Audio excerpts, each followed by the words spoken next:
We are back on the Cowboys Report. Another video this morning/early afternoon. A roster move being made by the Dallas Cowboys. Quarterback Michael Ojemudia is joining the Cowboys to help provide some depth in a very banged-up cornerback room the Cowboys are dealing with right now. This is you got to get somebody in here who knows the defense to an extent and can help provide a body, essentially, to get through the remainder of the preseason and the training camp portion that's left for the Cowboys. Ojemudia spent the 2025 spring with the DC Defenders. He is a former third-round pick, by the way, and briefly overlapped with Matt Eberflus in Chicago. Funny how that one pops up again. We're going to break down the signing, what it means, or the roster move is probably going to come for the Cowboys as well. If you want more free Dallas Cowboys updates, you've come to the right spot. Hit that sub button so you don't miss out on anything. YouTube.com/@CowboysTV. We're still going to go live later today. Just been a whirlwind morning for the Dallas Cowboys. All right, let's break down who Michael Ojemudia's what he's done in his career. He's a third-round pick out of Iowa back in 2020. Spent his first couple seasons with the Denver Broncos. Played a lot in his first season. Then, kind of got nicked. Actually started 11 games in that first year, but then has had one start since then. Briefly with the Bears in 2022, got on the field as a end-of-season special teamer. With the Rams in 2023, practice squad in preseason. Cardinals in 2024. Played then for the DC Defenders this past spring. He has the size the Cowboys always find a way to love. You can almost set your watch to it. Like, if you've got length and size and you're relatively tall at corner, the Cowboys are probably going to have interest in you. He's 6'1", 200 pounds. Arm length is 32.25-inch arms. That's 78th percentile or above in all three of those figures. It's just how the Cowboys feel about those players. They love those types of guys with the length. This is just going to be a depth piece. This is someone who fits the mold the Cowboys like, and they, as we'll break down in depth in a minute, they're having a tough time surviving the remainder of this preseason. So give me your one-word reaction to the Michael Ojemudia signing. Who is a fine one? Why? Not Gilmore, all is one words, I guess works as well. Let me know in the comment section, the pinned comment actually, your one-word reaction to the Ojemudia signing. My one word is depth, because that's kind of all this is. This isn't really a type of move that is supposed to be a piece for you.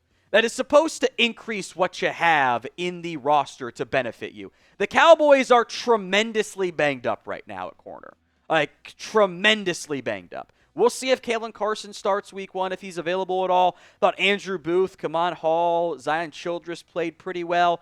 But the defensive backs, look, to put it in more crystal context here, they're hurt. Trevon Diggs is a question mark for week one. I don't think Shavon Revel's going to play week one. Josh Butler seems unlikely. Caelen Carson is a question mark. He is not available for this upcoming preseason game. Robert Rochell missed last week. We'll see if he's back this time around. I've got questions there. Christian Matthew had joined the team to help you get through the preseason because he overlapped with Matt Eberflus in Chicago. He's hurt now. Bruce Harmon got hurt in the second preseason game. Alijah Clark, who is a safety, he missed the second preseason game. You're not going to play Kaiir Elam, I don't think. You're definitely not going to play Deron Bland in that third and final preseason matchup. So all of a sudden, before you added Ojemudia, you've got 5 corners to play in the preseason. Because CJ Goodwin does not play in the preseason. He's not a cornerback really anyway. He's just an athlete. And Izzy Mukuamu played a ton of safety this past week. So kind of what you're staring down the barrel of is, if Izzy's going to play safety, it's Nichols and Kemon Hall, Zion Childress. Andrew Booth might friggin' start for you week one in Troy Pride. Shoot, there's a chance you're not done adding corners right now because you are so banged up in the short term. Long term, I guess you'll be okay if you like Andrew Booth, which, I've got thoughts on that one. But they don't have the bodies to survive right now at the cornerback spot.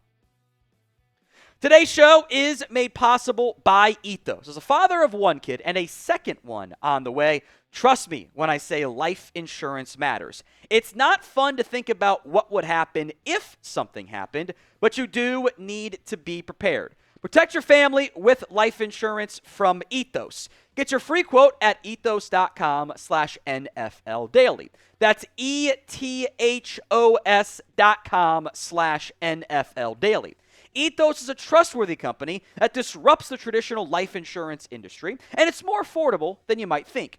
Ethos is an online platform that makes getting life insurance fast and easy to protect your family's future in minutes, not months. There is no complicated process, and it's 100% online. No medical exam is required. You just answer a few health questions and get a quote in as little as 10 minutes. 3 million families have completed their applications and trusted Ethos to help find the right coverage for them. Protect your family with life insurance from Ethos. Get your free quote at ethos.com/NFL daily. That's ethos.com/NFL daily. Link is in the comments section and the description of today's show. We appreciate Ethos sponsoring us here on the Cowboys Report. More on Michael Ojemudia. You do need the icon, by the way, there, producer Billy. He has played a little bit over the course of his NFL career. 73 tackles. Again, he mostly played early in his career in Denver, where he had 11 starts and had 62 of those tackles in that season. He actually hasn't recorded a tackle since 2021 in an NFL regular season game. Has never had an interception, 9 pass breakups, did force 4 fumbles in his first season, which was kind of impressive / crazy on that front. Also did start 11 games in that first season. The coverage numbers were iffy at best. He did a little bit in terms of it was actually 61.4% in his first season, was down to 53.8, but it's 9.3 yards per target, 15.1 yards per completion. Not overly impressive, not the worst type of stuff necessarily either, so that's kind of how it goes. I don't think he makes the roster, and we'll go why in depth here in a little bit. But what do you think? Does Michael Ojemudia make the Cowboys roster? Go vote for me in the comments section of today's show. Y for yes, N for no. Get your predictions in right now. For as banged up as the Dallas Cowboys are, it'll be hard / almost impossible for Michael Ojemudia to make this Dallas Cowboys team. But that's also not the goal of this, which, different conversation, but we'll focus on this part to start. This is not we upgraded our cornerback room with this move. This is we have to survive the next week and a half. Can we get someone in here quickly who's intelligent, who can learn the defense, who played a little bit of it under Matt Eberflus, and we can survive? That's what this is. This is just trying to get through the remainder of the preseason. A roster move, by the way, will be needed here. The Cowboys don't have a free spot available at this moment. I think history tells us what is likely to happen here. I expect someone to go on injured reserve. I think Bruce Harmon, who got banged up, don't have the full details, or Christian Matthew, guys that were never going to make your 53-man roster anyway, and were frankly long shots to be practice squad players as well.